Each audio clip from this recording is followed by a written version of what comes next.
Welcome, my dear students, for the session number 31.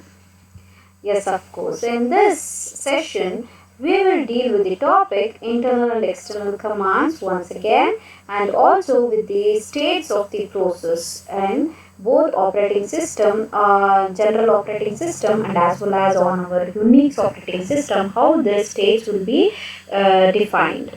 Okay. So before going on to the today's class, we will have a small recap of the previous class, that is system process. So what do you mean by the system process? We have just gone through in the previous session. So these are all the process which will be started as soon as you on your Unix operating system, and it will be ended after you shut it down or terminate that. Okay, so these process, in this system process you have a named like daemon process. So what is this daemon process? It will be sleeping all the time, and whenever any user input is got, then it will be alive and it will perform its job, and once again it will go back to its sleep. So these types of daemons are very important in order to perform some task. Okay. So next, coming on to the mechanism of process creation, where you can create your process by calling your system call function, that is fork. So over there you can call it in order to create the process, and also you can execute it by using exec function system call, and also you can make the process to wait for a particular IO devices by using this function, that is wait. Okay, after all this we just saw like how to terminate this process. So after knowing about this, we will move on to the to learn further more information about our process. So here, from the process of viewpoint, we are just recognizing some basic three types of commands, where our shell will say the first one, the external commands. So what is this external commands? These are all the commands which are most commonly used, and it is in Unix utilities and programs, just like your cat, grep or ls command and all. Okay, these shell creates a process. What it will do, as soon as you start to run this command like cat, automatically what the shell will do, it will just create a process by named, process name will be cat. Okay, of each of these commands that it executes while remaining their parent. So whatever the parent will be there, it will start to execute these commands by their command name. Okay, next, coming on to the shell scripts, here the shell executes these scripts by spawning another shell, and which then executes the command listed in the script. So what this means here, just check it out. The shell is calling one more shell. So this becomes a child shell of the parent shell. See here, this is our child, and this becomes a parent shell. Okay, so now this child shell will execute the commands which has been listed out in your script. So whatever the commands which is present in your feature in the script, so all those commands will be the child for this child shell. Okay, so next, internal commands. So this is nothing but where the commands are built into your shell. So we have many number of built-in commands. So here, like you can see with the cd command and echo. So it's it won't actually generate a process and are executed directly by the shell. For example, if you are using some variable assignments, so in that scenario, if you give a statement like x is equal to 5, for instance, what it will do, it does not generate any type of process. It will be either like it will take it into its consideration. Okay, if you want to know more about this internal and external command, please refer to session number 6. So next topic is our process states. So what do you mean by this process states? It is just showing the state in which state it is present. Okay, so before that we will have some we will recall what is this process. A process is nothing but a program in execution, or you can even tell it as a running instance of a program, where it is made up of program instructions. So like what is this program instruction? It is a set of instructions which you are giving in order to read the data from the files, or you have some input to be given out. So those are all the commands which you are going to give it out. So those are all we can tell it as program instructions. So here actually our Unix has two types of process. So what is that? The first one is your foreground process. So what is this foreground? You can see these are all initialized and controlled through a terminal session.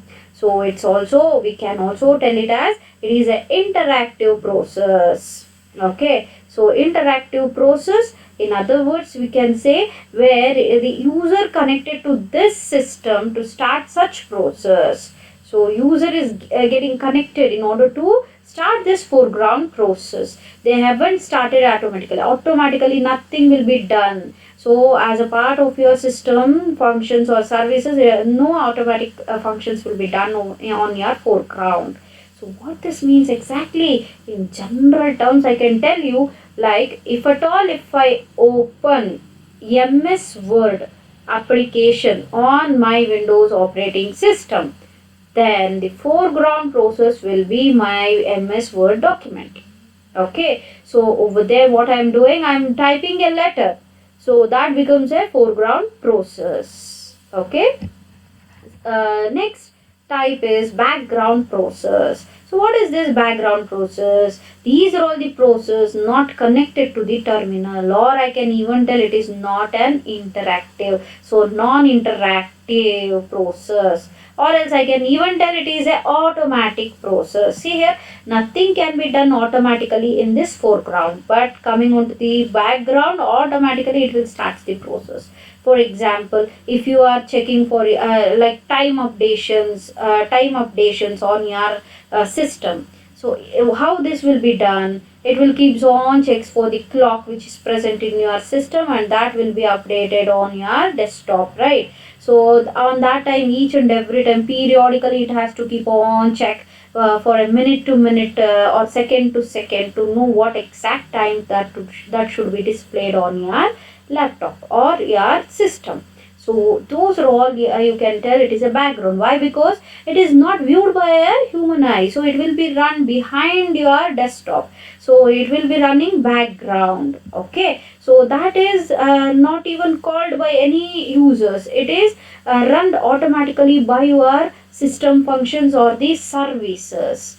So these processes, that's why we will tell it is not connected to the terminal. Some processes are like daemon process, which we discussed in the previous class, that we can count into a background process, where these daemons will work in such a way that it will be started and it will be in a sleeping mode until and unless it gets some user input from a user. Okay, as soon as this daemon process gets a user input, it will work for it, and once again completing it, it will goes back to a sleep mode. So that also runs in a background itself, not on the foreground. So these, like we can consider these things into a background process. Okay. Next, coming on to the process stage, where we will tell each and every program will be in a process, identified as a process.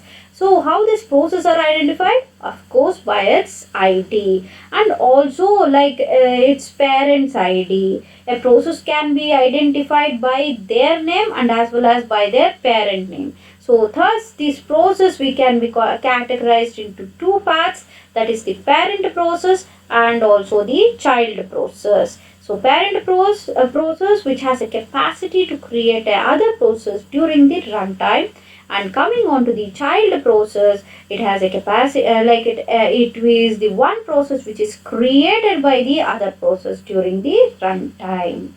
Okay, so we will discuss about this INIT process. In our previous sessions, we keep on telling like, if at all, if the orphaned process is existed in our Unix operating system, so automatically that is adopted by one more process which is called INIT, we told. Isn't it? Yes, of course. there is no concept of orphan process. Why? Because for all process by default your INIT process is the parent. So INIT process is the mother of all our process on the system. So it is the first program that is executed when your Unix operating system is booted up. So when boots up, automatically your INIT process will get installed, so executed. So in fact we can tell that there is no parent process for this INIT process, because this is the first one which is going to execute, isn't it? So for that purpose we can tell that there is no parent for INIT process. And one more thing, this INIT process is going to manage all the other process on the system, and this is started by our kernel. As soon as you boots up your Unix operating system, the kernel will go and will start this INIT process. So that's why we will say there is no parent process for your INIT. Okay. So how to know this process ID? So in order to know the particular process ID means you can use PID off command. So here PID off. So system EMD, by giving it you will get the ID. Okay. See here some file which is called top, and you have got your ID as an answer. To find out the current shell. So the process ID of the current shell can be identified by giving the command like $$ twice on the terminal.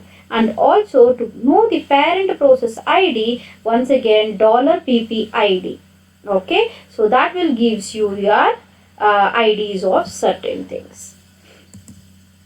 Okay, so coming on, whatever the process which you are creating, actually what it will do, it will create its own clone, so that it will make an exact copy in a particular memory. So this is what is actually running inside our operating system.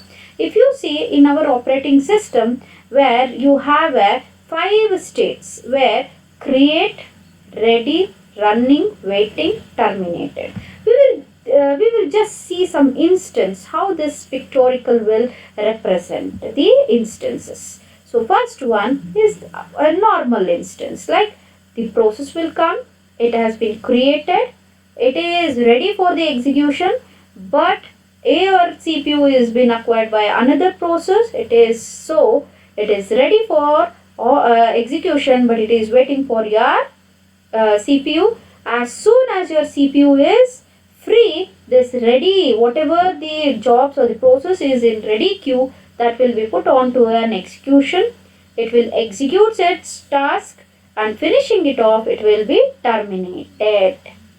This is the simple and normal scenario. Now we will come across like as soon as you create, it is admitted to your ready queue, and your CPU is free, so it is put on to an execution. If at all, if any high priority job has been interrupted to the current running job, then what it will do, so that running is there, no, that will be put on to an ready queue. Why? Because first the highest priority process will be run, and afterwards it will be taken by your ready queue. Okay, so in one more instance, if at all while running a process, it might feel like I should have some IO interactions, and IO is busy, on that time what it can do, it can put it onto a waiting queue. So where waiting queue is waiting for the IO or an event to occur. After waiting, if at all, if it gets this IO and it completes its job, means after event completion, what it will do, it will once again go back to a ready queue and waits for your CPU time. So once it gets a CPU time, it will be finished, it will complete its job, and the process will be terminated. So these are all the things which will happen in a few seconds, and for that our scheduler dispatch is the main person who is going to do all these things. Okay. So this is what a normal process states which are in our operating system. So when we come on to our Unix operating system, you can see in a different way how to give the status of the process in a process states. Okay. So during the execution, a process may change from one state to another depending upon its environment or the circumstances. Okay. A process has the following states like running. So what do you mean this running? Here it is said to be a current process in the system. So and also ready to run. So this is one which is waiting for an assignment to one of the CPU. That's what we discussed here. So ready means waiting for the CPU, running means it is on the execution. So it is a current process.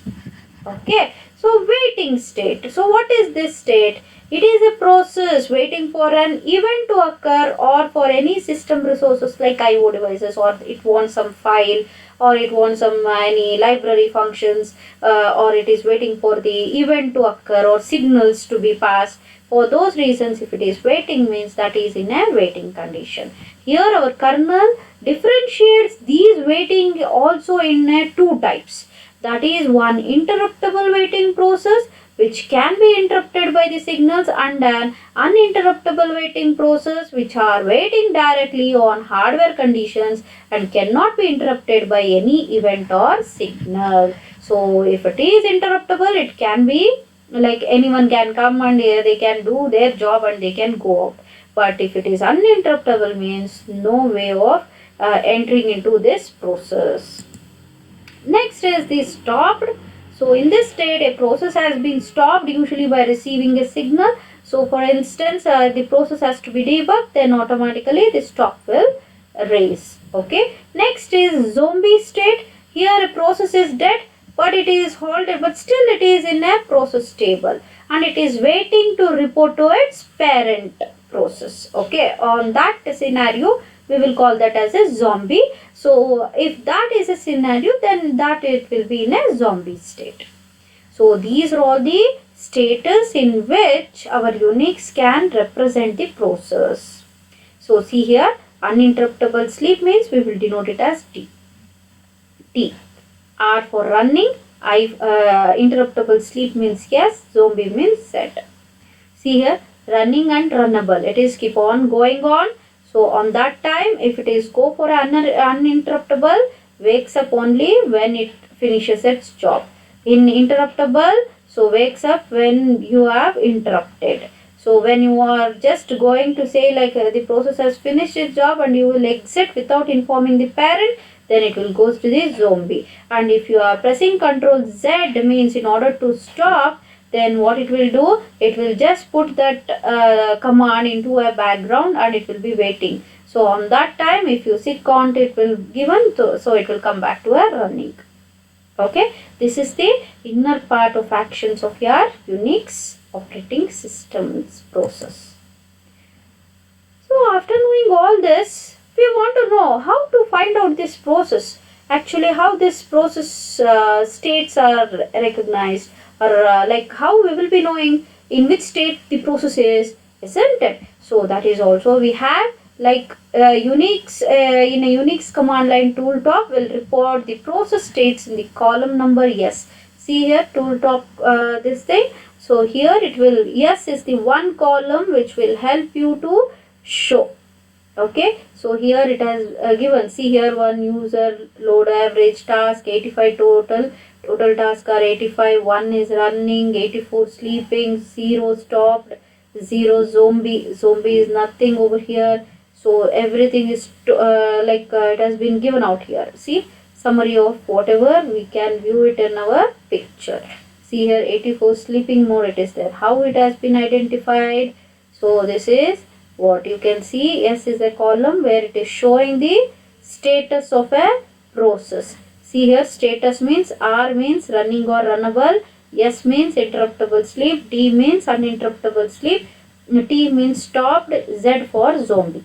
So these are all the indications in order to show your process status. Okay.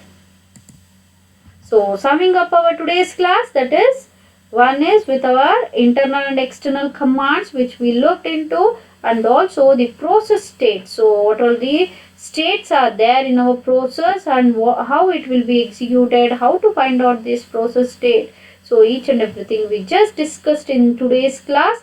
Okay, so these are all the references which you can refer for your further information, and and thank you.